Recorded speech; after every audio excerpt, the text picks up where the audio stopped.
All right, everybody, welcome back to Road to St. George. With me today, Gustav Iden.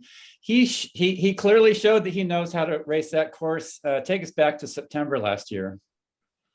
Yeah, September. It was a great day out there, and yeah, I felt like everyone was expecting me to take the victory from the run, and I wanted to show them something different and make it a hard bike. And yeah, just attack there and hold off the victory until the end. And I'm happy with how I performed. But I think I have still some great improvements over the next few years to make me even more, unbeatable. Well, I'm sure your competitors are going, geez, he's already unbeatable. How's he going to, how can we beat him if he's going to get even better? We're going to St. George, as you know, in May. And so what's the biggest difference between doing a half distance and a full distance on that challenging of a course?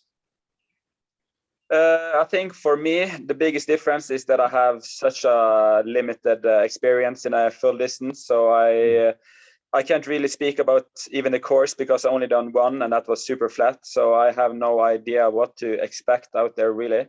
So yeah, I think that's the biggest difference for the half now. Even though I haven't done too many, I really know how my body works and exactly how much to push without dying before the finish line. So now I'm a bit more worried that the hard course is going to make it even harder for me to make it a race where I can cross the finish line without exploding. Well, an Ironman distance is definitely a long enough that you suffer even when you have a great race. Where are you training right now to get ready for it? Right now, I am in Sierra Nevada in Spain. So it's an altitude center with a lot of cyclists and swimmers and runners. So it's a really unique place to train. It's 2,300 meters above sea level. So you definitely feel your breath going. Yeah, it makes it hard to recover. I can't help but think you're 25 years old. One of the guys you're going to have to race against is Jan Frodeno. He's 40. That's a 16-year difference. How do you look at that?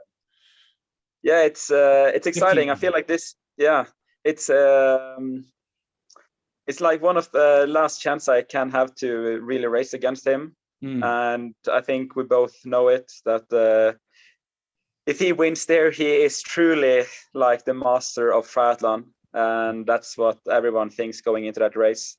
And it really makes him the one to beat. Because if I win there, then people have many more years to beat me. But for Jan, it's the last chance. And that makes it even more exciting, I think. Well, and especially for you, because you're not going to go to Kona, are you? I have said no, but the thing is that the 70.3 World Championship is a bit too close to Hawaii in my eyes. And I have so little experience with recovering from a full distance. So I said no, just to be ready for St. George, the half.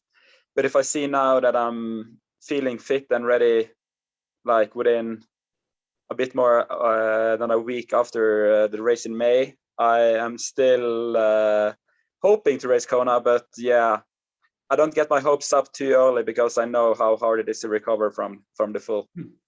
Well, there you have it, everybody. The window is not completely closed to having Gustav in St. George in May and in Kona in October. That would be a pretty exciting double. I can't help but think that a lot of the guys are going to just be so excited to race and having everybody in the event. And probably some of them are going to make some big mistakes on that course in St. George, maybe going too hard on the bike.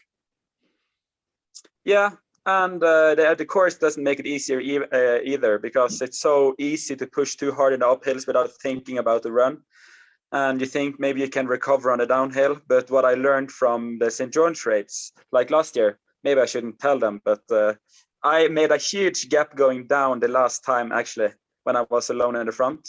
And if it puts not actually that much extra power going down, you can actually gain a lot of time because most people just think the downhill is, going down. But as a cyclist, I know how much you can gain from a good downhill and you can recover quite well as well if you do it correctly. but the bike is gonna make things interesting there for sure. Well, there you heard. Don't tell any of his competitors that secret there, because Gustav's going to push those downhills. Clearly it worked last September there. As you look into the race, do you feel like you're racing everybody, or for you, is the race really a race of 4 athletes or 3 athletes, or maybe just 2 of you? Yeah, it depends on what stage you're looking at the course or at the race. Obviously, in the swim, it's a carnage. So that's everybody's going to be there. And I guess the start of the bike is going to be kind of like a pack dynamic. And towards the end of the bike, it's maybe going to split up. But I think towards the end of the run, it's going to be quite a few people, and it's going to be very split up time-wise, I think. Well, you have a 2:34 marathon in your books from Florida. That's a pretty impressive time, especially for your first Ironman. Yeah, and I mean, I had a good preparation going into that race, but so many things didn't go as planned. I was sick a couple of times in altitude, and I was also sick going down to California. And yeah, with the whole pushback thing for California and racing Florida and the whole preparation, so many things went wrong. And if I just do it normal preparation, everything should be much better. But yeah, we'll see. I'm in really good shape now. My running form is, yeah, some sessions have been incredible. Here the other day, I had almost an hour on 20K an hour or 3:0 pace, and with basically no breaks, and the lactate was super low.